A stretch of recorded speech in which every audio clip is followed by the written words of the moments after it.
So very quickly before we get going into a key concept here, the question is what broke, or maybe how did things break? I mean, it's obvious something went wrong. Again, we don't need to load all the theology of the fall into it to make sense of it. We just know things aren't right between humans in their own bodies, humans and God. There's obviously something not right here. But what's interesting here is the two things that God takes on we say curse, but there's, just don't load any ideas of witchcraft in there. But the two things, I mean, even you can say curse is things that now go awry, that get disoriented in that way. It's female reproduction and the resources out of the ground, right? So scarcity and propagation are the two issues of the fall. Yeah.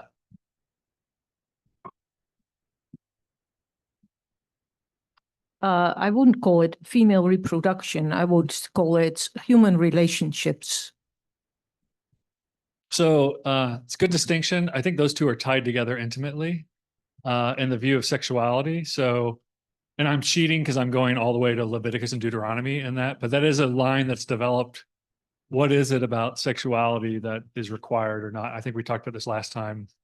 If you say there's no command not to have sex before you're married, what's going on there? And so any kind of sexual relationship that doesn't have intimate knowledge involved is problematic sexuality and the rest. So I'm cheating when I said that. So good for calling me out. I love that. It's exactly what you should do. Be like, hey, that's not in the text here, right? Okay. So what broke? Now, I want to talk really quickly about the visible versus invisible. Doesn't need to be controversial, but as I was working on this philosophy of science thing I was doing, this project I'm doing in England, one of the things that became problematic to me is I had these scientists that kept on telling me, hey, I just explain what's there, what's actually happening, right? And they kept on saying it as if it's this obvious matter of fact, like that's just the way it is. And again, in the history of science, what's actually going on is going to change just wait, what's that Will Rogers expression? If you don't like the weather, just wait a few hours, it'll change. If you don't like a scientific theory, just wait 100 years and there'll be some radical amendments to it. But what it struck me at some point through this philosopher of science that I had studied in my PhD, Michael Polanyi, he had made this big deal as a working scientist who turned philosopher. He was a chemist. He worked with Einstein. I mean, he was like a top shelf guy. And he just said, look, he's one of the people who's like, hey, this idea that we're these unbiased people that collect facts and put them in piles and create theories, that's not what we do. And I'm a chemist, right? Like he's not, an anthropologist. He's like doing hard science. He's like, that's not what we do at all. We're trained and we're biased. And he means bias in a good sense. We're traditioned in a specialized collective of people who can see reality in ways that other people cannot see it. And if you want to see it the way we see it, you have to either trust what we say or join our team and spend years getting biased to see significance where we can see significance and you cannot. Which is why if I ask a scientist, what do you know? And they handed me a bunch of spreadsheets, I would just go I can't make any sense of this. And they go, whoa, but look at line 14. I'm like, still, I don't know what this means, right? And they go no, line 14 is the most significant line on, right? So I came up with this solution, which is there's the visible world and the invisible world. And I don't mean invisible like spooky, mystical, spiritual. I just mean there's the part of the world we can't see. And that has changed over time. I will point out that lots of historians of science will point out is the hope is always, but when we get down to this layer, this basic layer of reality, then we'll know. And it's been the reverse. The more we go down, the more questions. And I mean, if you talk to a modern day theoretical physicist, you might as well be talking to a cult leader. I mean, they're not saying anything that makes any sense whatsoever. And that's not my assertion. That's the assertion of physicists. You should read Sean Carroll. He's a Stanford physicist. He's a top physicist in this field. He wrote this op-ed. I don't remember if I talked about this. Is physicists haven't understood what's going on in quantum mechanics for over 100 years now. That was the title of his opinion piece in the New York Times. And the subtitle was, and worse, we don't even care, right? And his point is he walks into classrooms And he says all these things that are kind of like dogmatic and dodgy and sketchy truths about physics, but he's like, we have no empirical evidence. There's a really famous physicist YouTuber, Sabine Hassenfelder, this German woman who's basically taken these guys to town and just said, you haven't come up with a new piece of information that is usable for over 80 years, including the CERN particle smasher, hasn't produced a single piece of usable information. Even confirming the Higgs boson was not a usable piece of information. And they're all quietly acquiescing, going, yeah, you're not supposed to say that part out loud, right? So this is not Dru speaking. This is, I'm telling you what physicists are saying about themselves. So what are they doing? You know, any biologist can look down a microscope and see what's going on at the bottom on the slide, but so can you and I. You and I can look at those cells as well. What a scientist does is they're going to tell you about the invisible features of the world that make what you're seeing in the slide true, right? They're going to give their good enough story. And again, that good enough story is going to change over time, depending on the values of science and the scientific community and the people that fund them. But they're going to give you a good enough story that says, like, look, you see how that cell, the lipid barrier burst open and the stuff came out? Here's why that happened. And they're not telling you about what you're seeing. They're telling you about the invisible things that must be true in order to explain what you're seeing. So again, science is kind of in the business of telling us about the invisible world. Like that's what they do for a living. If they can't tell us about the invisible world, they have nothing to say. And that's kind of where modern theoretical physics is at, for better or for worse. I started getting kind of tracking theoretical physics in the 90s when things were getting exciting and they thought they were going to discover all this stuff. And then they just kind of slowly kept on putting out data. And I was like, that doesn't seem to make any sense. Okay. So the Hebrews also had views about the invisible world that they think make sense of the visible world, right? And one of them is this. There's a famous Dutch Calvinist biblical scholar, classicist turned biblical scholar, Al Walters. I don't know if anybody's ever heard of Al Walters. He's over in, I think he's in Grand Rapids. But he kind of was pondering through, what do they think is going on? And essentially he says, like, look, there's the structure of the world. Like there's a structure of a table, chair, Dru, you, the tree. But it can be oriented correctly, rightly, or it can be disoriented in some way, or as the British say, disorientated, right? And when it's oriented correctly, it's properly functioning. And when it's disoriented, it's got all kinds of deleterious effects. And so I think it was a friend of mine who's a doctor who gave me this example. I was telling him about this theory and he goes, oh, that's like cancer. It's like, how's that like cancer? He goes, well, cancer cells are just human body cells. No, like cancer cells aren't like a cell that comes from outside the body into the body. They're not poison. They're just a human body cell that for various reasons that are known and unknown to us, turn against the body and convince a bunch of other cells to do the same thing. And that's what kills it. That's all cancer is that kills you, in my layman's caricature.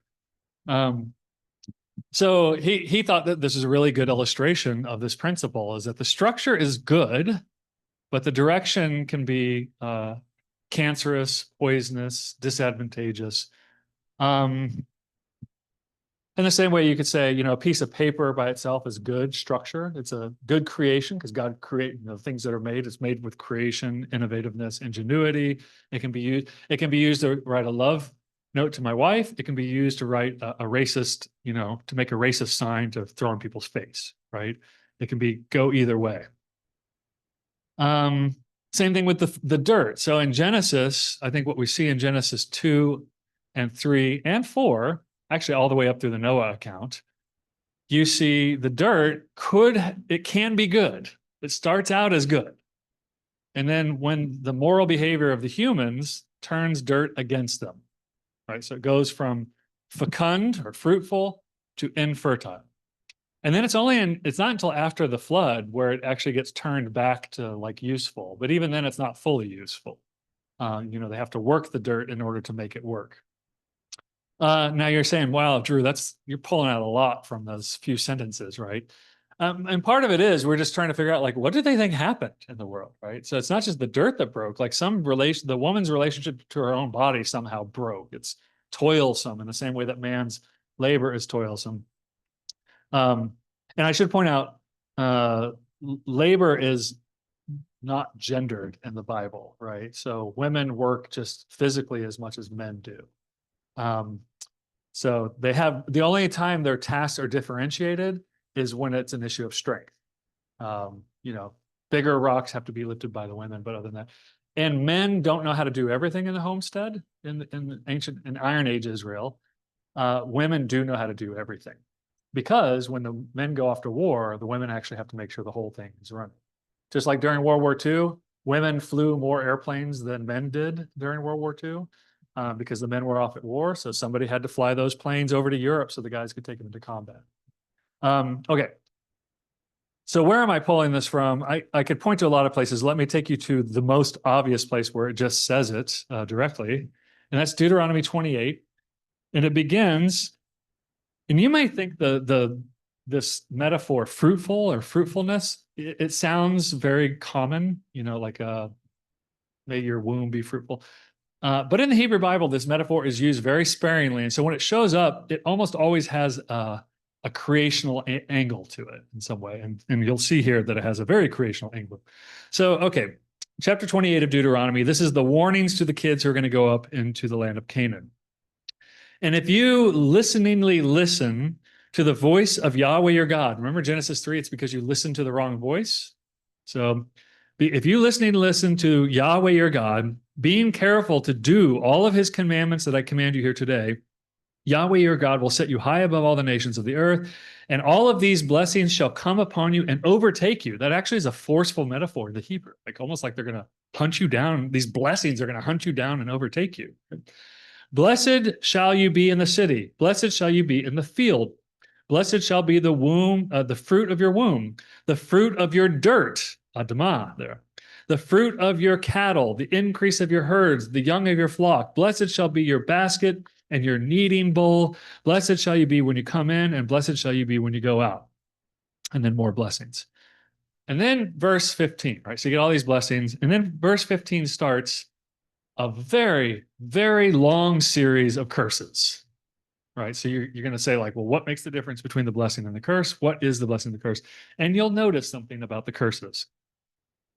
But if you will not listen to the voice of Yahweh your God, or be careful to do all of his commandments and his statutes that I command you here today, then all of these curses shall come and overtake you. Cursed shall you be in the city. Cursed shall you be in the field. Cursed shall be your basket, your kneading bowl. Cursed shall be the fruit of your womb, the fruit of your dirt, the increase of your herds, the young of your flock. Cursed shall be when you come out, and cursed shall you be, when you come in and when you go out. Anybody want to state what's obvious? Out loud? Sorry, you might have done it in your head. Okay, you need to listen to God, right? There's no word for obey in Hebrew. It's just listen. But yes, sorry. So I hear obey and I'm like, I wish they didn't use that, but they're right. It's obey. And what else? And if you don't obey God, or if you do obey God, what happens? You're blessed. And how? Yeah. And if you don't obey God, if you don't listen to him, yeah. Did anybody notice any symmetry or parallels between the blessings and curses? Yeah. They're identical, right? So it means that something that could be fruitful will be turned infertile. Remember the fruitfulness of your dirt was in there? The fruitfulness of your wombs can be fruitful, but I can curse them and turn that same good creation against you, right? That they won't work anymore. You'll be barren. Your kneading bowl, which is representative of crop making, all the work, done to make crops and wheat and bread, right? Everything that can work for you will work against you. Right, so this is the concept that seems to be floating around in Genesis. You see it in Genesis 3, right? All of this could have worked in your favor, but now because you did this, it's going to work against you. Your body's going to work against you. The ground is going to work against you. It's going to create scarcity. Chapter 4, I'm just going to say that we get the introduction of violence in chapter 4, the first time we see violence. I should also point out that slaughtering an animal for sacrifice is not violent. I don't think anybody who works in ritual studies thinks it's violent. Anybody who's observed animal slaughters, they don't think of it as it's not a violent activity. You kind of have to already have a particular kind of love of animals, and you anthropomorphize them as if they're humans in order to see that as violent. And there's specific prohibitions against violently killing animals, right? You can't strangle it, even in the New Testament. One of the two commands the apostles give Gentiles who are Christians is you can't eat strangled meat, an animal that was killed violently, right? So you have to kill an animal peaceably. You have to drain its blood into the dirt. And so I only say that when you get to the Cain and Abel, some students often say, oh, when he gives the animal sacrifice, that's the first violence. I'm like, no, that's just a sacrifice. Sacrifices aren't violent. And I say that because there's a whole language of violence in the Hebrew Bible, and it does not show up anywhere around sacrifice. There's no language of violence around Jesus' sacrifice either, right? So that's mostly Easter sermons that do that, or sorry, Good Friday sermons that do the text dirty by talking about all the violence and the blood and the gore, and you're like, geez, why didn't the gospel writers talk about this? Because they were conceiving of sacrifice as a sacrifice, not as a violent act. There's some really good scholarship on this if you want to read up on that. Okay, so Genesis 4, we get violence. What causes violence in Genesis 4? This is Cain and Abel. Yeah, this is something. He's got something wrong with him, and again, a relationship is wrong. We're not even sure how it's wrong, why it's wrong, but when God comes and confronts him, he does not confront. I mean, the God of the universe comes and confronts you. Little things in the story matter. Like, notice that God does not say, hey, you brought the wrong sacrifice. God seems completely unconcerned with the sacrifice. He is only concerned with his face fallen and that he has this sin that is burgeoning that he seems to know is going to end up in murder. Notice it's the dirt that receives his brother's blood. So now the dirt is somehow poisoned, if you want to put it that way. And his blood cries out from the dirt. But notice it's not scarcity. Scarcity is not the issue. But what's his punishment? What's that? Isolation. If they had the opposite vocations, would it be a punishment to send him wandering into the land of not just Hebrew for wandering? He sent him he wandered in the land of wandering. Would that be a punishment if he were a shepherd like his brother that he killed? No, he'd be like, cool. My meat is on the go, right? My calories come with me, even though they hardly ever ate any of their sheep. Maybe 3 or 4 times a year they would eat meat in ancient Israel. But yeah, I've got milk, because if you got sheep, you have milk, you have wool, you have things that can eat off of very barren ground. I don't know if you've been to Israel, especially with Ray Vanderlaan. I know he loves to point out what the green pastures look like. And anybody who's been to Israel, especially in the southern part in Judah, and you see these barren hills with these paths carved into them with tiny bits of green on them. Like, yep, this is where shepherds come and bring their sheep, right? Okay, so notice scarcity is the consequence of the violence. And then we get to chapter 6, which is the beginning of the Noah story, and we just have evil and violence, evil and violence, evil and violence. Okay, here's the part everybody misses. When I teach Genesis in class, I always say, look, you don't have to read all the genealogies in the Old Testament, right? Because a lot of them are just record keeping and doing some very specific things. In Genesis 1 through 11, if you don't read the genealogies, you will miss what happened in the story. You will misunderstand the story that comes before or after it if you don't read the genealogies. And this is a perfect example. So you get to Genesis 5, and you get to the end of okay, all these guys lived hundreds and hundreds of years, which again, biologically is not a problem whatsoever. I'm not saying that they did live that long. I don't know what the reason for stating their ages is. Oh, I have some. In the logic of the story, they're all overlapping ages, which means all of these people were alive at the same time. So it's not like someone had a kid and then they had a grandkid and then they died and their grandkid. In the logic of the story, whether they meant it literally or not, Adam, the dirtling, was alive up until one generation before Noah. Which also might be part of the logic of the story of the evilness of mankind. Because what's worse than a guy who's doing evil and lives to 100 years old? A guy who's good at evil and lives to 900 years old. So that might be implicit. I'm saying might be because that's one way to read it. However, but when you get down to Noah himself, Noach, We get Lamech. This is 5:28.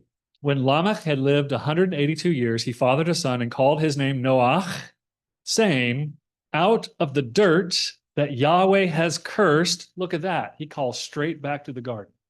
Out of the dirt which Yahweh has cursed, this one shall bring us Noach, relief, rest from our work and from the painful toil of our hands. That's Noah's job. His name says what he's supposed to do. Noach means to settle or to rest or to quell or something like that. In fact, we've already seen the verb Noach. It happens in Eden. He takes the man and he Noachs him into the Garden of Eden, right? He settles him down in the Garden of Eden. So Noah, his purpose is to deal with the curse of the dirt. How often have you heard that one preached? Anybody ever heard that one preached? No, I know, it's shocking, right? Because I could have set you up. I could have totally messed with you guys and said, hey, what was the purpose of the flood? And you'd say, to get rid of all that evil, right? People were constantly doing evil all the time. And I go like, all right, let's read it, you know. So here, knowing what we now know, the purpose of the flood is to deal with the curse of the dirt. You're like, Drew, you're on really tenuous ground right now. Oh, no pun intended. Okay, go over to chapter 8, if you have a Bible. This is the end of the Noah story. He has come out of the ark. He has given a sacrifice. And listen to what Yahweh says. Verse 20. Then Noah built an altar to Yahweh and took some of every clean animal and some of every clean bird and offered burnt offerings on the altar. And when Yahweh smelled the pleasing aroma, Yahweh said in his mind, I will never again curse the dirt. There's the resolution to the story. Because, why not? Because of man, for the intentions of man's heart is evil from his youth. The problem of evil men never goes away. That's not what's resolved by that story. The curse of the dirt. I told you the dirt is a main character, right? You all thought I was like hyping this up, but the dirt is always there in the storyline, pushing it forward. Okay. And notice here, the first thing he does is plants a vineyard. We all got something like this in our family, right? They drink. When they get drunk, they get naked, and then problems ensue, right? So Noah plants a vineyard, gets drunk. I will also point out, Abel is noted to be a keeper of sheep. Cain is it's called a slave to the dirt. It says worker of the dirt, but it literally says slave. There's no such word as worker. It's a slave of the dirt. Noah is a man of the dirt, right? So he's not a slave to the dirt. So you seem to have some release from scarcity. And even God, at the end of this, he says, okay, now you can eat animals, right? So calories are going to be pumped up here. It seems like when you put it all together, it seems like the period between the Garden of Eden and Noah, the end of the flood, is a super scarcity time. Like it's really bad, which might help to explain the violence, the evil that has accrued, right? There's lots of movies and novels that are based on this. I remember the 1980s movie Ice Pirates. Anybody remember that one? Horrible, horrible movie. But it was about ice brokers in outer space. It was like a knockoff of Buck Rogers or something.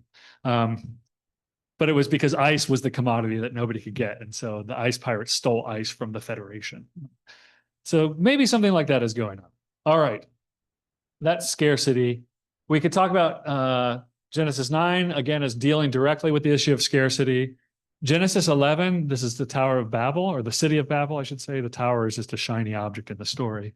But the city of Babel, and I'll only point out one thing about the city of Babel.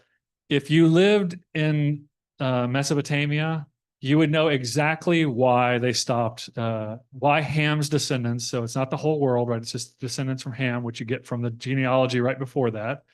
The genealogy before that says Ham's descendants went east into the plains of Shinar and built a city called Babel, right? So as soon as you get to chapter 11, verse 1, and it says the whole land had one language, they're not talking about everybody on earth. It's pretty obvious when you come from Genesis 10. But if you don't read Genesis 10, you wouldn't have picked up that they already told you who these people are, right? So when they come into the plains of Babel, they stopped in the plains of Shinar. And you guys are old enough to remember. I can't do this with a normal class.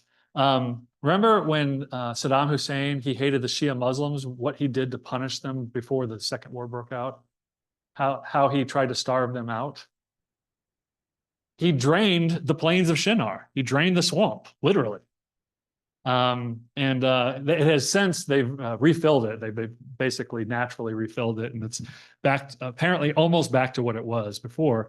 But that was his plan. Is like, hey, you punish the Shia, drain all the water out of their land, right? Because it's a very fertile land. It's so fertile, all the great empires of the ancient Near East are planted in between those two rivers because there's so much fertility. So if you are traveling eastward, it would not surprise you at all that when you got to the plains of Shinar, you'd stop here and go, oh, let's stay here because we can plant food. All you have to do is dig a canal and you can water your crops all day and all night, right? And to boot, even King Hammurabi, the famous Code of Hammurabi king, Sumerian king, we do have some of his epistles, his missives back and forth to his commanders. And the king himself is directing people to open canal number 8 on this day to make sure all of these fields get watered. So this is like a kingly act. Like if you really want to take care of the empire, you better make sure everybody's getting fed and all the water is going to all the right places. Something Israel never had the luxury of because they're in a waterless land where they had no clean or quick access to water.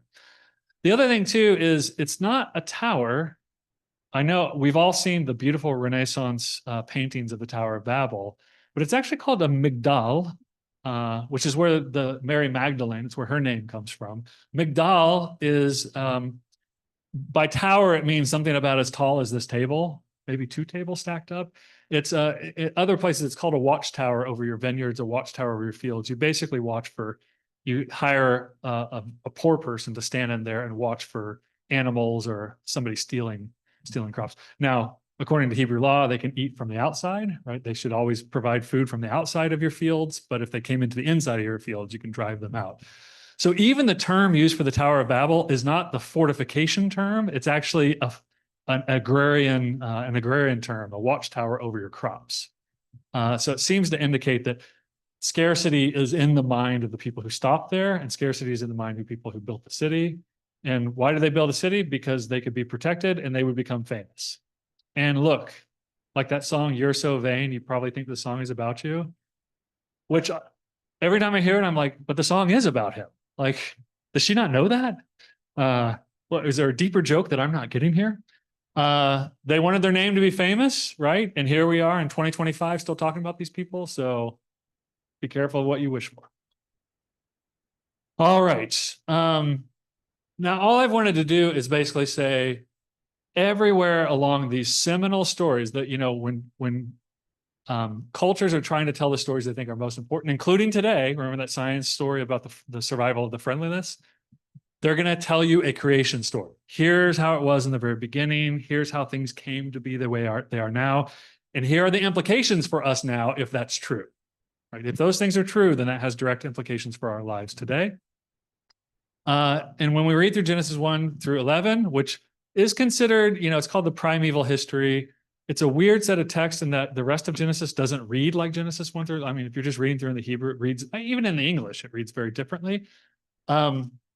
Because it seems to be doing something different. It's really setting up all, like everything that happens after Genesis 11 is either relying on Genesis 1 through 11 being true in some way, or is using the language and the concepts of Genesis 1 through 11. All the way to the end of Jesus' ministry. And so last page of Revelation, what is it talking about? A tree of life planted in a garden that is ever fruiting of the 12 fruit, right? So this is a through line that goes, this way, all the way through Scripture, this issue of scarcity, right, that they're worried about. All right, I want to move on to fittedness, but I want to see if anybody has any questions or insights that that would benefit us. I mean, I know people do, so maybe I should just encourage you to give them. Yeah, I have a question. You talked about sacrifice of animals being not violent. Yeah. How does that compare with killing animals for eating? Be today? Yeah. Yeah, I mean, ritual scholar Wesley Bergen, who says, people squeal about the sacrifices they see in the Bible, and then they eat while simultaneously eating meat at levels unheard of until the last 50 years. So I think there is a sense, well, meat animals should be slaughtered humanely today. There's a great new book that just came out by a butcher in Australia who butchers lamb, right? Because that's a popular meat in Australia. Where he just walks through Leviticus from a butcher's eye view, and he tells you like why the fat of kidneys is so important. He's like, from a butcher's perspective, this is obvious, but he also talks about this issue that there are humane and inhumane ways to kill animals. Even saying humane and inhumane doesn't make sense because they're not human, but there are ways to kill them that make us more human and less human, if I can put it that way. And so, yeah, remember when you read about sacrifices in the Old Testament and the New Testament, because Jesus also killed animals as part of sacrifice. So Jesus would have certainly participated in the slaughter of animals. That you're talking about people who ate meat just a few times a year, and they could only eat it when it's ethically prepared. Ethically prepared, the animal itself, and also ethically prepared. They couldn't bring that animal for a sacrifice if they had mistreated their neighbors or the poor or the foreigner. They have to ethically prepare it in their behaviors throughout the week as well. Yeah. Go ahead. Have you ever killed an animal in Yeah. order to eat it? Yes. Okay. And slaughtered. Even a cow. Okay. Which- And that wasn't violent? No. What'd you use? A rifle. Okay. Yeah. All right. All right. Thank you. I'm a combat veteran too, so I've seen violence. Like I know I think the conceptualization of violence is probably projecting things onto animals that aren't there. If anybody here slaughtered a cow, like pigs, it's different, yeah. But cows don't react. They don't say, you can hit them with a hammer in the head and they're not going to question why you're doing that. No, but their tongue will come out Yeah. and they might bawl. Yeah, they resist. Yeah. Yeah. If you don't do it cleanly, they definitely will resist. All right. Yeah. Thank you.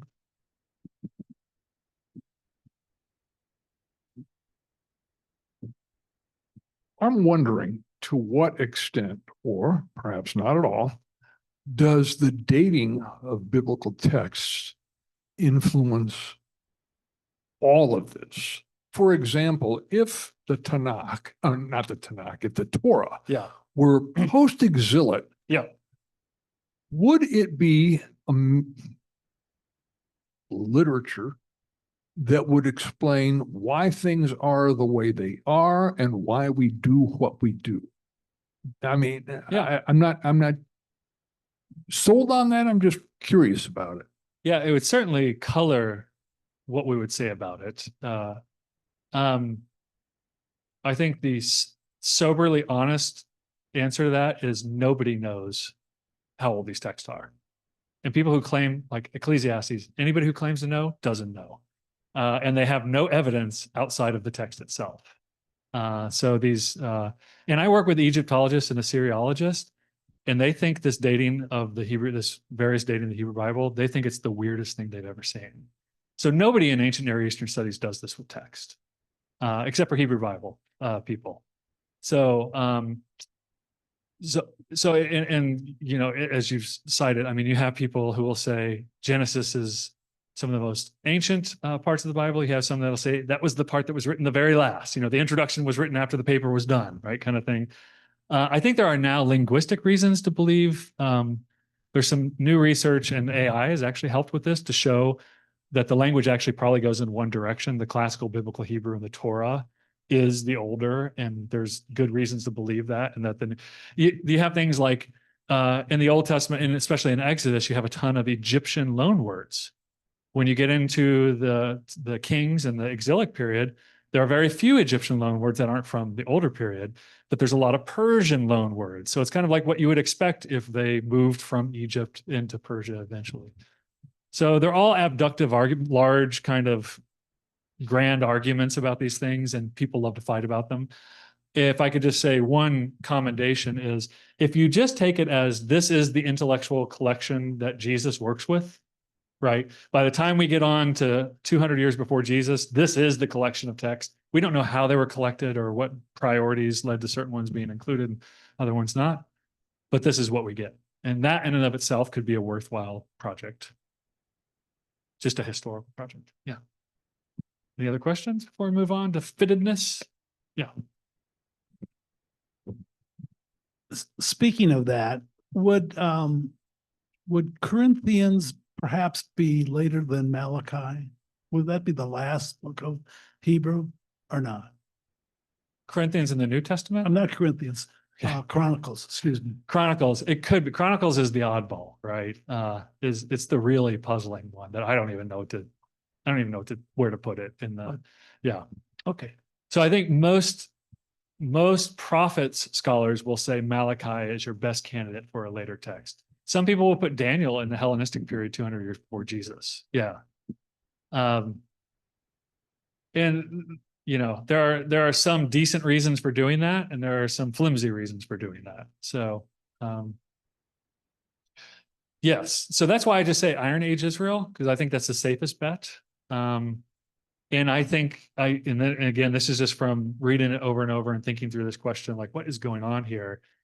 There does tend to be an internal coherence to the way it's put together, that the text themselves, when I teach it, I say, look, the text themselves see it this order. Like they clearly look back to, there's very good literary reasons. So when Genesis 1 through 11 places particular literary structures, and you see those structures mimicked in very sophisticated ways later, the question is, can you reverse engineer that? Like, you know, if the later ones are actually earlier ones and Genesis was done later, can you intentionally reverse engineer those sophisticated ones back to a more rudimentary one?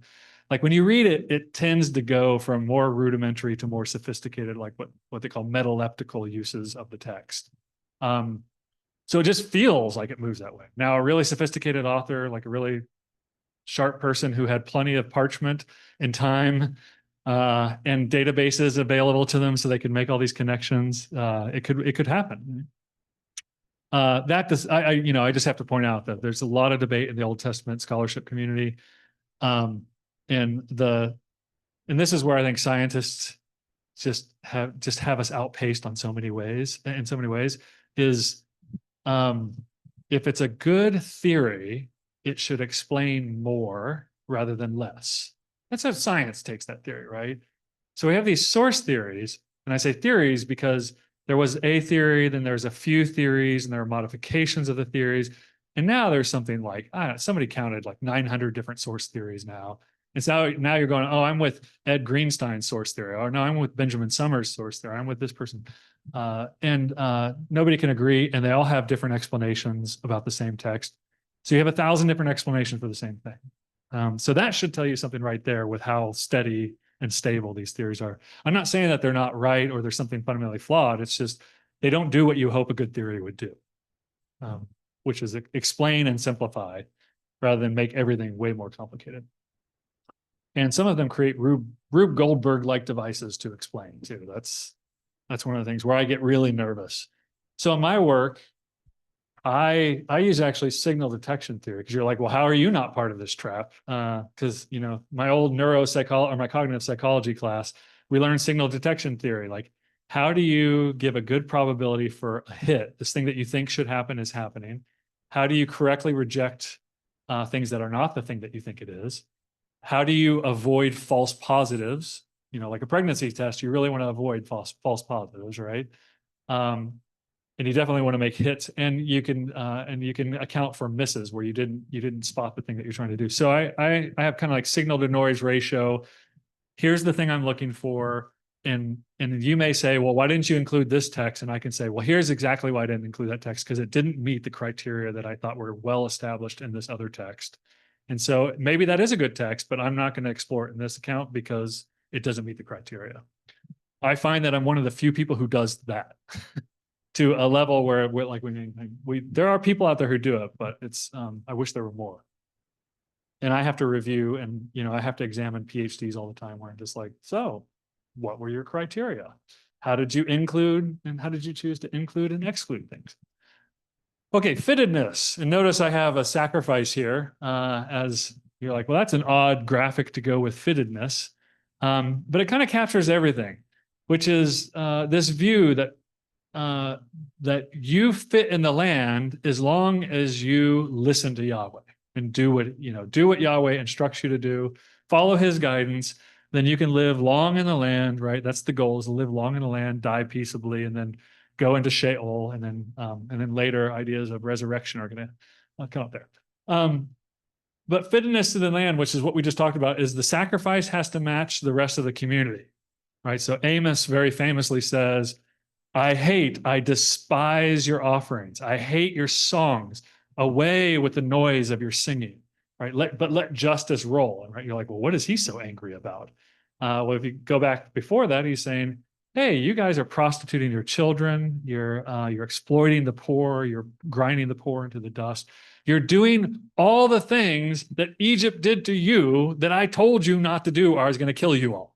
And then he does, right? He comes in. They get warnings. The warnings are the old Beatles song, we can work it out, right?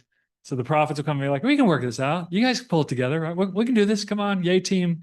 And then eventually it's Taylor Swift. We are never, ever getting back together, right? You're done skis. We're not. Isaiah 6, which I don't know if anybody saw it, but the border service just put out a commercial using Isaiah 6. Here I am, send me. And then all these people are freaking out about it, rightfully so, because they're like, they don't know the context of this. And I'm like, I'm pretty sure you don't know the context either, by the way you're talking about it. You think it's some glamorous call.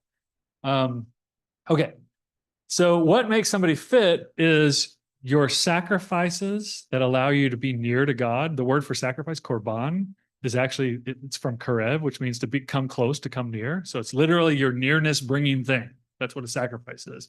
Allows you to be physically near to God. Has to match your behavior at home, right? If you think through most of the Torah, the instructions of the Torah, much of the instructions are things you could hide in your own house. Like they never have to get out. Just like today, people hide all kinds of heinous sin in their house, the things they do to their children or their parents or otherwise, right? Churches hide all kinds of things that are going on in leadership. Any kind of organized group of people or disorganized group of people can get away for a while with doing bad things in secret, right? God warns them, hey, I can see this stuff. Like, you're not fooling anybody, but it's got to match. So say you're bringing a sin offering, you've come to realize that you've sinned against the foreigner who you shafted them, right? Of some fruit in your field, right? And so for sin offering, you bring grain. You bring a big heap of grain to have your sin atoned for. And you bring your grain down to the tabernacle and you give it to the priest. And I say, what are you here for? I want to give this grain as an offering, a sacrifice. It's actually called grain. You can sacrifice grain as well. That's why sacrifice is not a violent language, because it's not violence against grain either.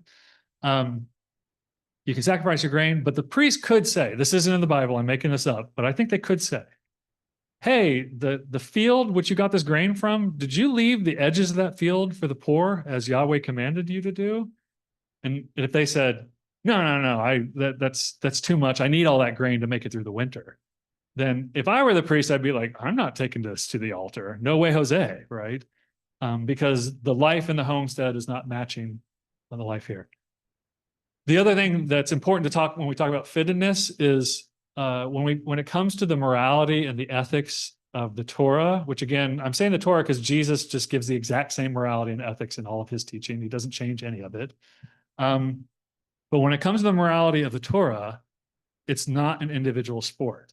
You can't, as an individual, keep the Torah. You cannot be an ethical person by yourself in the Torah. You can't under Jesus' teaching either, right? Anybody want to explain really quick why no individual can be an ethical or moral person according to the teaching of God?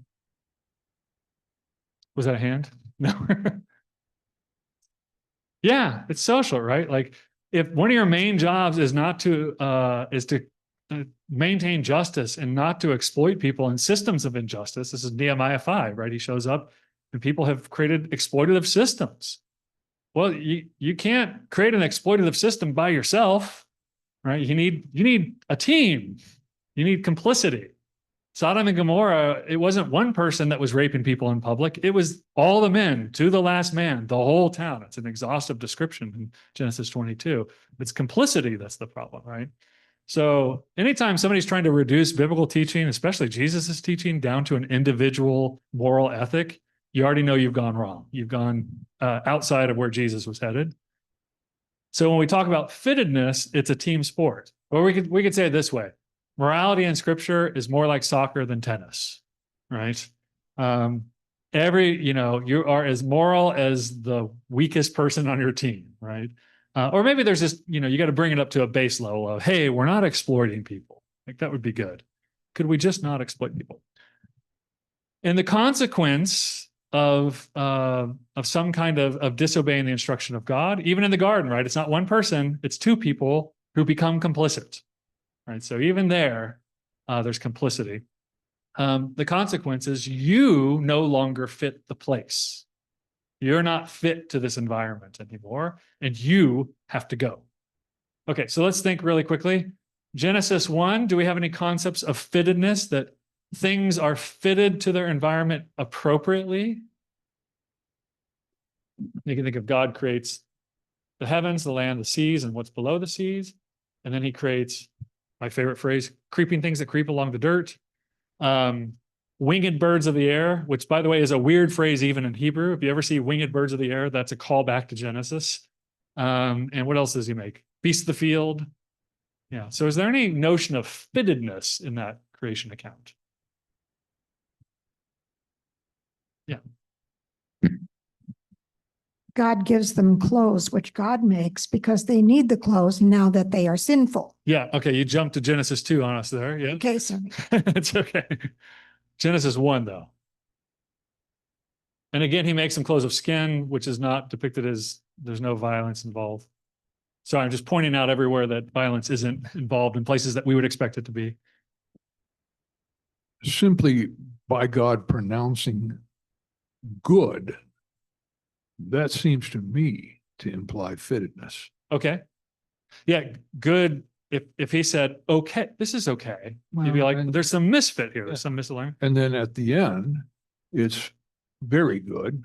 So maybe it's better than good. Yeah. So Yeah, good is one of those words. Good and evil are some of the most misunderstood words in the Old Testament. And it's so sad because we say good and wise as well. It's hard to explain when you look at all the ways in which it gets translated out. Like good is really, it really means really good and lots of proliferating ways. Wise means this leads to life. Foolish, if I tell my son he's being foolish, he's like, oh, okay, whatever. And biblical foolishness is death, and you take people down with you, right? Nobody goes to Sheol by themselves. They always bring their friends. So yeah, the point about good should not be lost. Good means like things are firing on all cylinders or something like that. Yeah, also just a quick note on fittedness in Genesis 1. Winged birds belong to the air. He makes habitats, you probably heard this before, and then he makes inhabitants that are appropriate to those habitats, right? So birds aren't in the air, birds are in the air, not the sea. Fish are in the sea. Creeping things belong on the ground. Beasts belong in the field, right?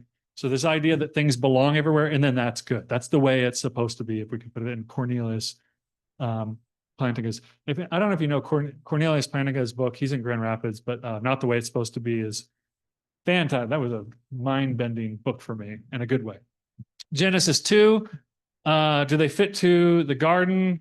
Yeah, I mean, he's made from the garden stuff, right? He, like the plants, is like rooted in the same stuff. The plants are rooted in the dirt. He's made from the dirt. He fits with the animals. Like the animals are made from the dirt. They have the breath of life. There's some fittedness between them. He fits to his wife, and he recognizes it. I think I already told you the rabbinic take on how they were trying to work out. How did he know his wife? Did I tell you that one? Oh, so one of the rabbis, because rabbis work every angle. They're trying to figure out, well, but how did he know she was the one after all the animals? And Rabbi Eleazar, like 3rd century, says, oh, well, he had sex with all the animals, and then he had sex with a woman, and that's how he knew from the difference. So, which is not that's why I always worry when people make up stories to fill in the gaps that are not in the story. I'm like, be careful. How do you know you're not doing that? Right. You usually are. Sometimes the story demands. But the whole story, and especially the language of dirtness and ribness and put together, bone of my bones, flesh of my flesh, they shall become one flesh. They fit together. The scandal of sexual propagation, right? That things were good. The image of God itself. Anybody ever notice this? We don't know anything about the image of God. I have lots of scholar friends who've written books and monographs on the image of God. But the text only says one thing, and everything else you kind of have to gather from the rest of the story. The text just says that in the image of God, he created them male and female, right? So it puts sexual propagation right in the image of God itself. That's the only thing we know about the image of God, is that there's male and female in the image of God, which is pretty important, especially when you get to the Greco-Roman world where they thought women were inferior by creation. Women were a fetus gone awry, as Aristotle says. If a fetus develops correctly, it becomes a man. If something goes wrong, it becomes a woman. So that's the common view in the Greco-Roman world. Which again is another reason why we just say, like, we don't believe anything the Greeks and the Romans believe. We don't follow anything that they thought. And we've only been better the more that we ditch their thinking. There are a few areas where, conceptual clarification, I'll give that one to them. But outside of that, everything else is deeply problematic. Okay, Genesis 3, unfittedness, right? Their moral behavior gets them ejected from the land. Genesis 4, Cain's behavior, ejected from the land. Genesis 6, this is a stretch. The wickedness of humans, it's all wicked all the time, gets them ejected from the land, right? They go into Sheol. Genesis 10, time is it? We're done at the hour, right? At 3? 4:15. Okay, I just want to make sure we have enough time. We'll come back to Genesis 10, where I think we have a concept of fitness there. Genesis 11, the Babylonians, even though it doesn't say they sinned, it actually doesn't, there's no indictment of them doing anything wrong. It's a concern of God that they've stopped and are not going out. And so he scatters, he doesn't punish them, he just scatters them, right? But they're not fit for that place because of something in their intentions and motivations and why they're there. Yeah.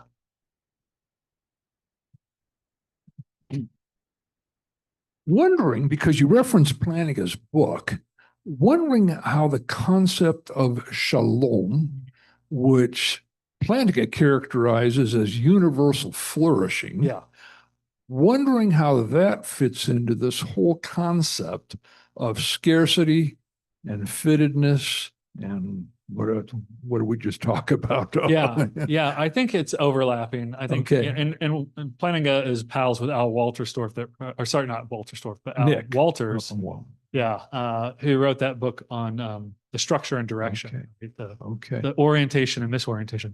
Okay. So I think there are different ways of saying very similar things. Okay, because if you ask me, what happened in Genesis 3, what went wrong, it was a violation of shalom. So, Yeah. I think he overplays the language of shalom in scripture. I would just say it's a violation of tov, good.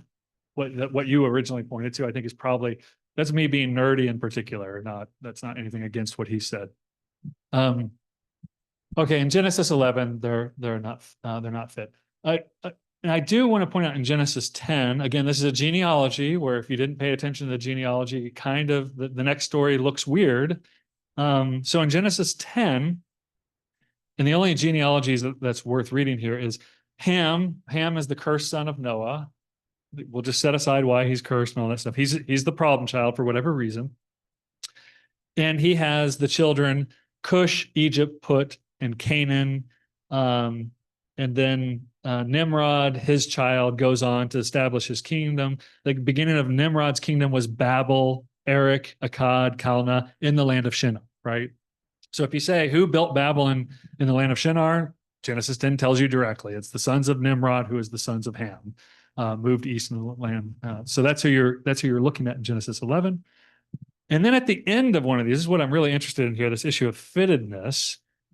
At the end of each son, beginning with Japheth, and then we have Ham, and then we have Shem, it ends with this line.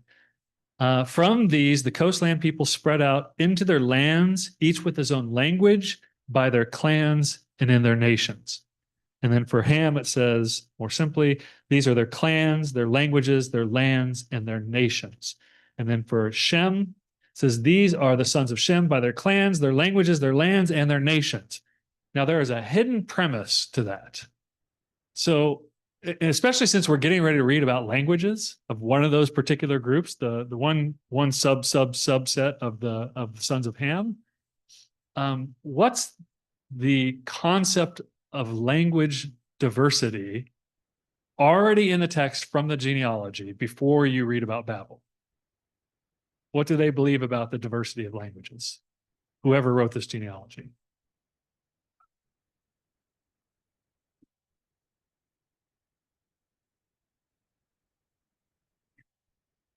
Yeah, like I'll just quote him. Steve, yeah. Steve said they belong to different people groups. Yeah. The view that seems to already be in place is if you're with different people groups in different places, you probably speak different languages. You won't be shocked to find out that anthropologists and linguists have discovered this is exactly true still today. And not only that, but they can kind of tell you the texture of a language by the texture of the land they live in. Now, it doesn't work with America or any modern nations, but if you live in a flat land with narrow rivers, you probably have a lot more vowels in your language. If you live in hilly or mountainous lands with wide rivers, you have a lot more consonants. Just think Bosnia versus Eritrea, right? Or Ethiopia. So they already have this concept. If you live in different places, you're going to probably have different cultures, different peoples, different languages. Now let's go show you one of them. So this is important for looking at fittedness, because fittedness also has this other edge in Babel. I would love to do a narrative analysis on Genesis 11, the story of Babel, but I will just note this narrative analysis in the sense of what's the conflict that gets resolved.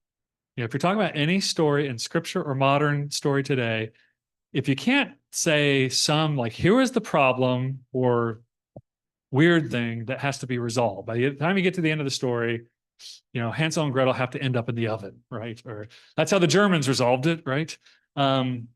So yeah, somebody has to save somebody at the end of the story. If you can't tell me the conflict and resolution, then I'm not going to trust your understanding of the story, because that's how authors construct stories with an interior logic that must be the case.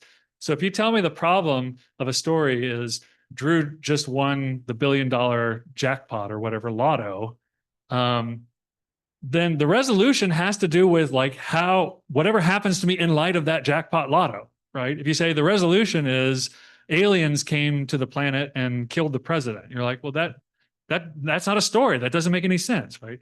So conflicts and resolutions are in logical tension. They work just like syllogisms. All men are mortal. Socrates is a man. Socrates must be mortal. It's just in a story, it has the same logic to it. It's just you don't know which ones are the premise and the conclusion until you get through the story, right?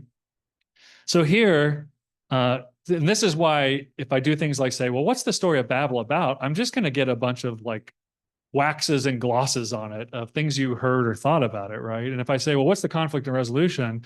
Then you're just going to stare at your Bibles for 15 minutes going maybe this, maybe that, maybe that. So it does take a bit of work, even on simple short stories like this one. But let me argue for one simple version here, and you can take it home and see if you think it's wrong. They say, come, let us build ourselves a city with a tower, a Migdal, with its top in the skies, and let us make a name for ourselves, lest we be dispersed from the face of the whole earth. Now, the conflict is probably somewhere in that sentence. We get hung up on the tower, which I think is the bright, shiny object that distracts us a little bit. So much so, yeah, even the editors of this Bible called the story the Tower of Babel. I'm not sure that that's really what it's about. What's the most likely conflict there? Dispersion. They said it out loud. We don't want to get dispersed. That would be a problem for us. We're doing all of this so that we can hunker down and have all of this land and food and protection. Okay, now all we have to do, you said dispersion is the problem. They don't want to be dispersed. We can just say, does the narrator think that? And how would they show us that? Okay, so I'll read the end of the story. Excuse me. God says, remember I said God goes down to check things out for himself. Here you go. God says, come, let us go down and confuse their language so that they may not understand one another's speech. So Yahweh dispersed them from there over the face of all the land, and they left off building the city.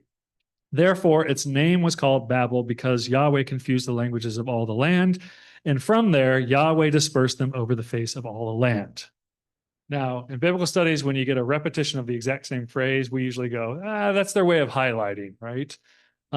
They say, lest we be dispersed. The story ends with, and Yahweh dispersed them, and Yahweh dispersed them, right? Now, how did he confuse their languages?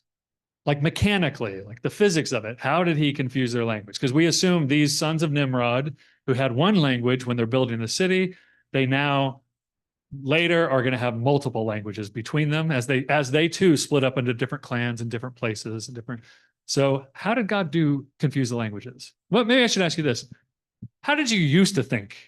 Like your former self, when you used to hear the story, you thought, what? That God, and I mean physically.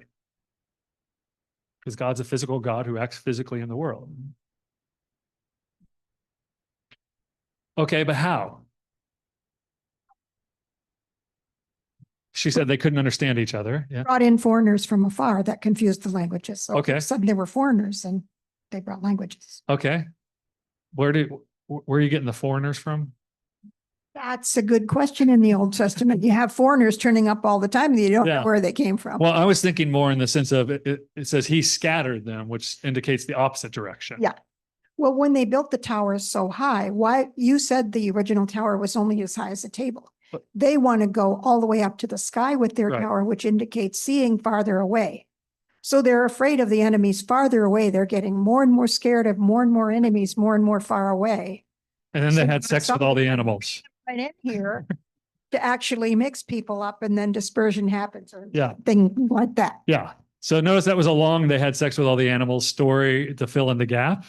And then you just talk about, is that a good enough story? Is it plausible? Is that what's going on? I do think the lest we be scattered, so he scattered them, so he scattered them. The direction of the story is out from Babel. Even though this is clearly going to become Babylon, this is the same city that will eventually become Babylon, which will have lots of foreigners and lots of foreign influence language in it. Yeah, I used to think he just zapped their brains and then all of a sudden they were just speaking in different languages. In the logic of Genesis 10 and 11, in the spirit of their conceptual world, why do people have different languages in the conceptual world of Genesis 10? They live in different places, develop different cultures, right? So why would they have different languages in Genesis 11? Why might they? Because they were scattered to different places. Yeah.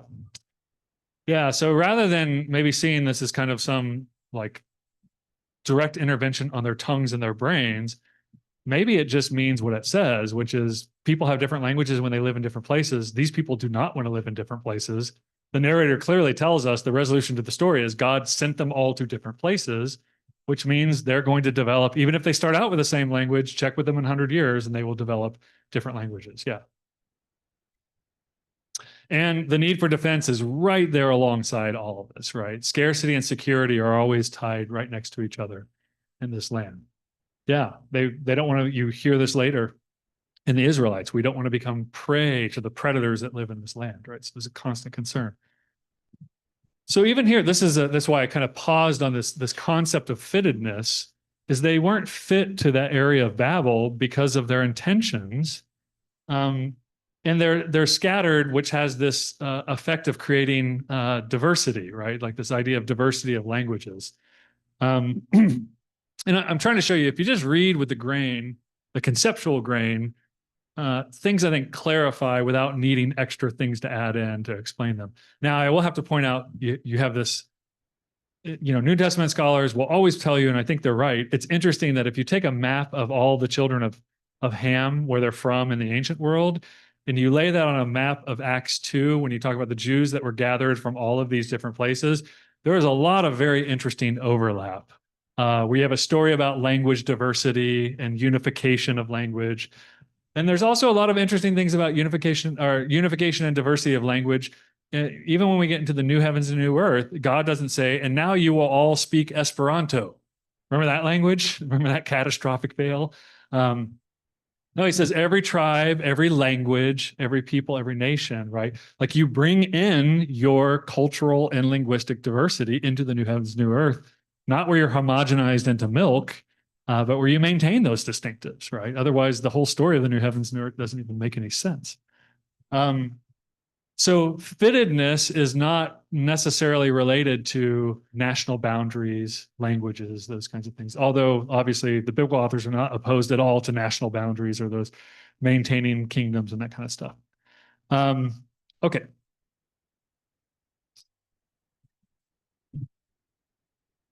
Yeah, really quickly. Oh yeah. So thinking of Genesis 15, you actually have an anticipation. This is where God makes a land grant treaty with Abraham, because Abraham said, because he says, I'm going to give you as many children as there are stars in the sky. And Abraham's like, cool, I trust you. Don't know why, but he does. Next sentence, and I'm the one who brought you out of Ur of Chaldeans. I brought you out of Mesopotamia. I'm going to give you this land to possess.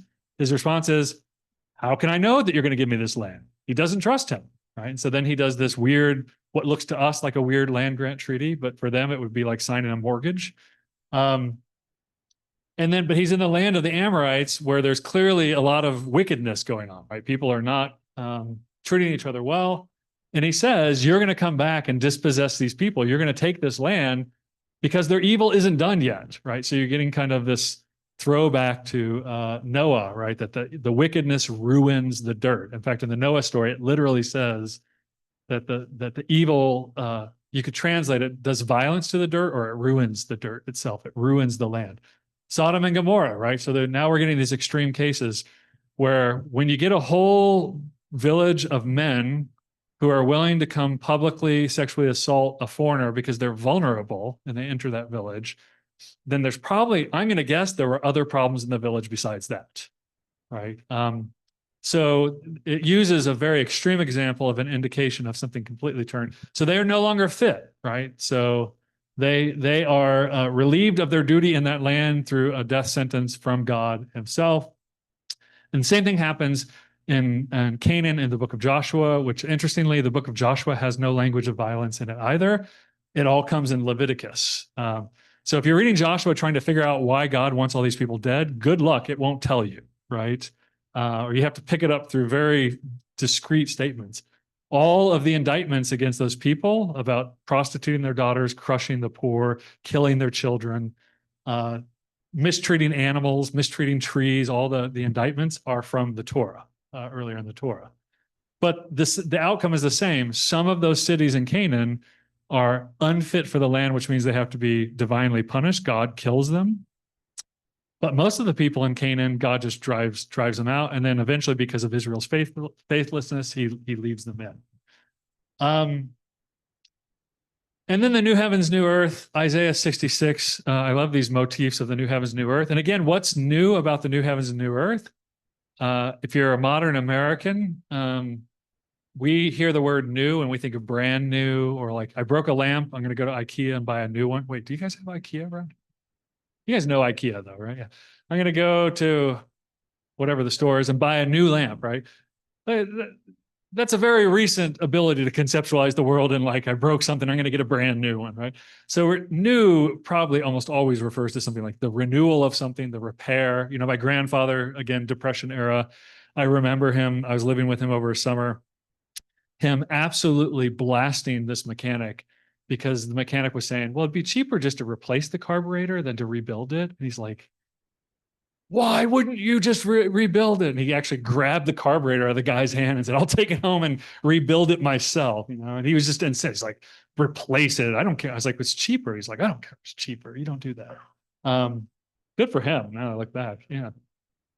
Yeah. Can you imagine someone thinking that today? But Isaiah 66. So you look again at this, you know, which begins around 55 or so, you get these images of the new heavens and new earth, where even eunuchs are going to come in and have something better than children. Foreigners are going to come in. And at the very end, the very last words of Isaiah is about the new heavens and new earth. What are they going to do in the new heavens and earth? Verse 18, for I know their works and all their thoughts, and the time is coming to gather all nations and languages And they shall come and see my glory, and I will set a sign amongst them I will send for survivors amongst the nations, to Tarshish, to Pul, to Lud, who draw the bowl, to Tubal. Okay, all that stuff. Those who have not heard my name or seen my glory, and they shall declare my glory among the nations. They shall bring all your brothers from all the nations as an offering to Yahweh on horses and chariots and on litters and mules and dromedaries, which is the camel, to the holy mountain of Jerusalem, just as the Israelites bring their grain offering in as a clean vessel to the house of Yahweh. And some of them I will take as priests for Levites. Okay, so this is fittedness language. It's disguised. You have to kind of know the system. But priests are Levites only. There are no priests that are not only they're not Israelites, they're from a particular tribe of Israel, the Levites, and then they're a particular group from within the tribe. There's a few clans of which the priests.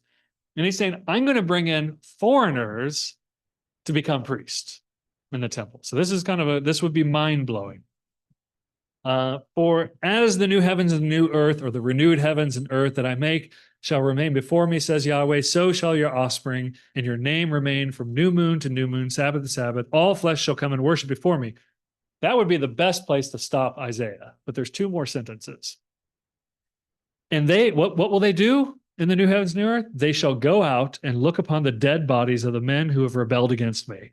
For their worm shall not die, and their fire shall not be quenched, and they shall be an abhorrence to all flesh. So that's why I put fit and unfit, right? So there's discussion that obviously Jesus leans heavy into this. Who is fit for the age of resurrection? Who is unfit to the age of resurrection? And he loves teasing the Pharisees with this as well. Or sorry, not Pharisees, Sadducees, about them not even being fit for the day to come. And that's where you get the new heavens, new earth language. Okay, one last thing. Because our next get together, I want to talk about the kind of the implications of a lot of things that I'm saying here. So this is kind of like the spade work that we're doing at this point.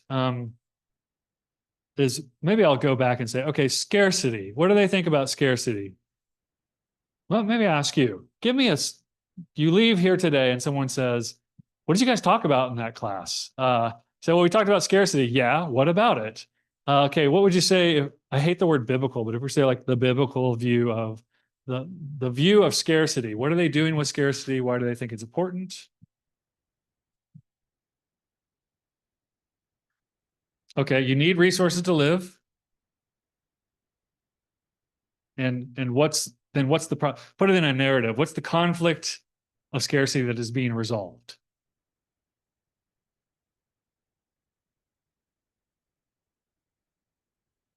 Because if there was no scarcity, we wouldn't have a story here. Like literally the Bible would not work if you have no scarcity of resources. Just be like, and they ate and they were merry and everything was fine. And everybody got along with their mother-in-law. I love my mother-in-law. She's great. Yeah. There were no mother-in-laws, but if there were, they would have gotten along. Well, what causes scarcity? Yeah, they didn't listen to God. And I know some people think that like the garden is a story about humans trying to be autonomous and make their own decisions and free will. And again, I will implore you to read it as narrative and just realize they didn't listen to God, but they surely were listening to somebody, right? And there's one way that I know I can't say that I'm seeking autonomy, and that's by submitting to somebody else's voice and doing exactly what they told me to do. You'd be like, well, that's not really autonomy, right? That's not, maybe it's exercising free will. Biblical authors are not really concerned with free will. That's not like their gig. That's more a medieval problem. But yeah. Oh, sorry. We have one comment from the chat. Scarcity can be a punishment. There you go. It can be a punishment for misbehavior of the worst kind, right? Yeah. Scarcity creates the condition of scarcity of trust. And why do marriages fall apart? Trust is just gone. Okay. Yeah, that's a great point, is that scarcity bleeds into all kinds of other relational, like, this becomes the question of Israel. Can we trust you to bring the rains to feed us is the biggest question in the end of Deuteronomy. Yeah. A failure of proper relationships. Failure of proper, yeah, that there was a way that relationships could go, and there's a total failure, and that somehow creates a punishment of scarcity and misorientation. And then we can talk about what's the reorient. So now if we talk about look, I don't think the Bible is a big story, but it functions like a big story, right? And so if we say, like, look, the problem is everything is disorientated now. Things do not work the way they're supposed to. Things break, relationships break. It works in all directions. Cancerousness is a great metaphor for all kinds of things besides cancer. Then the resolution has to be, everything has to be reoriented to the way it's supposed to go, right? And that the physical world might remain the physical world, just rightly oriented. So rather than like a spiritual reality taking over, maybe it's just depicting something like, oh, everything that's physical and broken right now will be reoriented into the way that it was also always supposed to be, which then creates provision. The other edge to scarcity is that scarcity is, it doesn't, Genesis 1-11 does not make a clear claim that scarcity creates violence. It doesn't say that directly. It just puts scarcity and violence right next to each other, which everybody does in history. I looked it up, and you can almost, like, in extreme famine, I read all these stories of extreme famine, which I don't recommend because they're really sad about a bunch of people committing suicide with their families and that kind of stuff in really extreme famine throughout history. But every single time, extreme famine, there's always some kind of violence or oppression right alongside of it, right? Which is why people who do non-for-profit work around the world get so nervous around, I mean, besides malnutrition and death, it opens the door for exploitations, dictators, all kinds of other bad things. Okay, so that's scarcity. Fittedness. Someone could give us one sentence on what they're doing with fittedness here. What makes somebody fit or not fit? By the way, I can't use this in the UK because fit means hot, like a babe. Like, oh, she's really fit or he's really fit. Yeah. So they just always chuckle the whole time when I say fit. Who's fit? You always get some guy. I'm fit. Yeah, Steve. Or no, sorry. Two Steves. Operating in the environment you were intended or what you're made for. Yeah, operating under instruction. Right. Yeah, guided operation, right? So you're also left to explore and discover and innovate, which is going on throughout all of this. But left unguided. Now the question is, what's the timer set to? Oh, is this it's going to turn itself off? Okay. Yeah, so if you heed the proper guided instruction, and that, notice this is the question in Genesis 3, who's the proper instructor? Right? And it's not entirely clear because everything the serpent says is true, right? He says, your eyes will be opened, you'll know good and evil, and you won't die. And all of those things are true, right? The narrator says, and their eyes were opened and they knew. And God says, look, the man has become like one of us, knowing good and evil. And he said, in the day that you eat of it, you're going to die. Dyingly, you will die, literally. And they didn't. He didn't die until 900 years later, right? So there's this really open question early in the story, like, who is trustworthy? And God, if you keep reading, you'll find out very quickly God proves himself to be trustworthy. But it's a little bit of an open question. So you have to kind of figure out, who are you supposed to be listening to? You have to practice the instructions they give you as a community. It's not an individual sport, although individuals are held responsible for how they participate in the community, just like science, right? And then when you don't, or you turn the community into towards evil ends, right? Because it's not called organized crime for no reason, right? Organized crime is highly organized. Like, those people could probably run big countries. Remember Pablo Escobar, that's who I had to deal with down in Colombia in the 90s.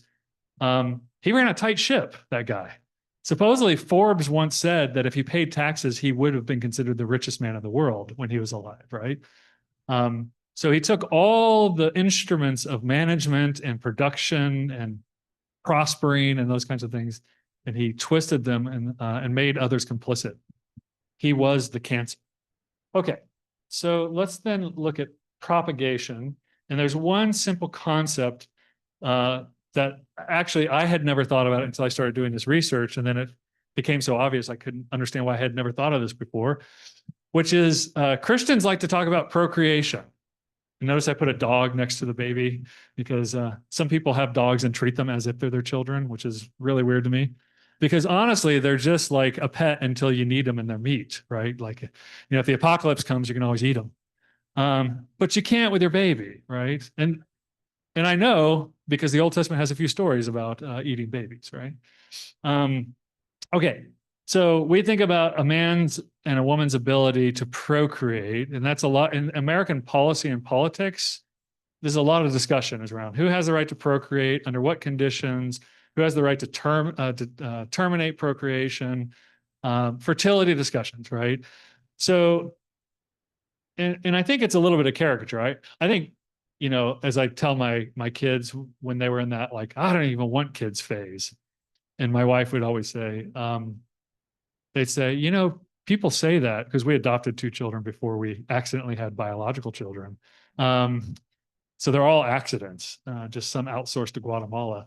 But, my wife very correctly points out, like, you can casually say you don't want children right now, but if you found out you were infertile tomorrow and you can't have children, you might think differently about whether or not you want to have children. Like your whole orientation might change, right? But that's kind of where our mind is, right? Individual, nuclear family, 1 generation. I'm saying this as somebody we're a 3-generation house right now.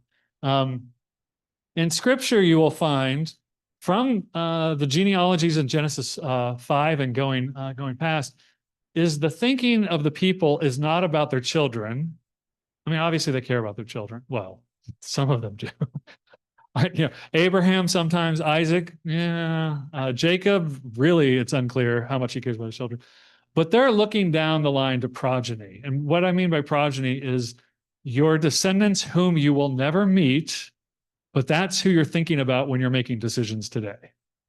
Like, how will my great-great-great-grandchildren, I had to make it great because I was like, could you meet your great-great-grandchildren? I actually know somebody who has great-great-grandchildren right now. They're only 92. It's pretty incredible. And they're fit as a fiddle, both of them. Yeah. But you can't meet your great-great-grandchildren right now. I'm sure the Chinese are working on it, but you can't right now. So when we talk about having children, they're only thinking about having children so that I can have grandchildren, so that I can have great-grandchildren. They call it living long in the land is the phrase that gets used. The opposite of that is dying early, not having children, and being cut off from the face of the land. So going into Sheol, the grave, without having progeny. Now, this to me seems like a pretty good way to think about things, right? Like if people live today thinking about their great-great-great-grandchildren who they're never going to meet, that should probably reorient some of our thinking of behavior, right? What kind of houses we build, what kind of places we shop, what kinds of structures and governments we participate in. So obviously, they're very concerned in a similar way to Darwin has this view of natural selection that is unguided, where nobody is ever thinking. They're thinking about propagation of their immediate genetics. They're actually, if a monkey is thinking about anything during sex, at best they're thinking about the baby that's going to come from that act. If a monkey can even have such a thought, or an ape, maybe not a monkey. But certainly in natural selection, it assumes that all thinking about sex actually goes downhill to the next iteration, the next genetic change is going to modify to adapt or not to the next environment. I don't think I have it. Is that clear as mud, as they say? It's a simple concept, but it's if you start reading Genesis and Exodus, actually, if you read Matthew with that in mind, you'll realize like why it was so important that Jesus' genealogy is front loaded in Matthew and Luke. Yeah. It sounds very much like the Native American thinking of the 7th generation. Oh. That you make decisions for the 7th generation after you. What tribe is that? I think it is pretty widespread among several tribes. Yeah. So it depends. Yeah. I'm from Oklahoma, so I always have to make these qualifications when we say indigenous people. there are also large groups of indigenous people that did not care about their own children or the next generation at all, that were horrible environmental disasters. I mean, running 1,000 buffalo off a cliff to kill them all and to take 12 home for meat, and the Mississippian culture, which, and the Mayans as well, that, essentially exploited the resources of the area to the point where it killed themselves off. They poisoned themselves by cutting down all the trees and having no regard for the land. So yeah, we see both instances where they had no regard for the next generation versus where they had high regard for future generations that they wouldn't meet. So see, humans aren't that different. There's a great book called The Myth of the Ecological Indian, that discusses this kind of like how different indigenous people actually interacted with the earth. And the view you're espousing is actually the much more recent view that developed amongst certain tribes of Indians. Okay, and I would imagine you could find this. I would imagine you could find it in a lot of cultures. But you can also imagine in high scarcity environments, you're only thinking about your next generation. Like, can we even get the kids to survive? The other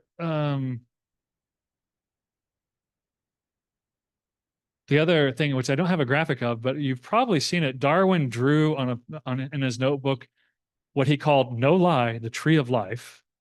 And it's a many branch tree that has a single origin.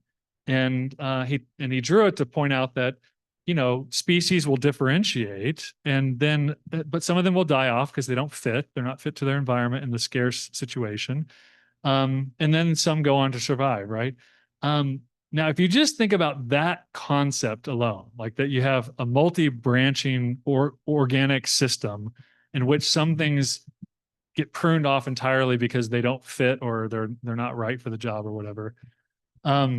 It's not, I don't think it's an accident that he calls it the tree of life. And actually there's some scholarship to show that he's leaning very heavily and antagonistically into Christian culture by calling it that.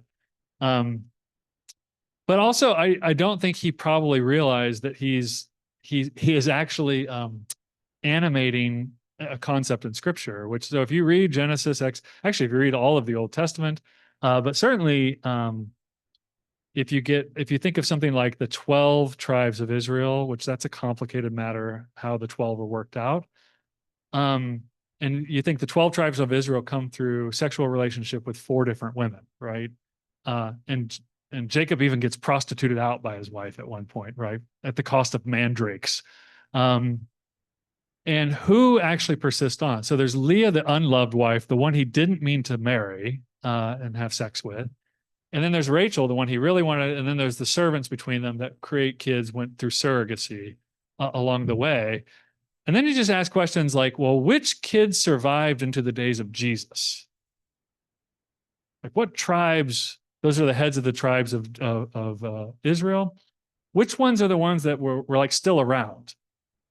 Judah,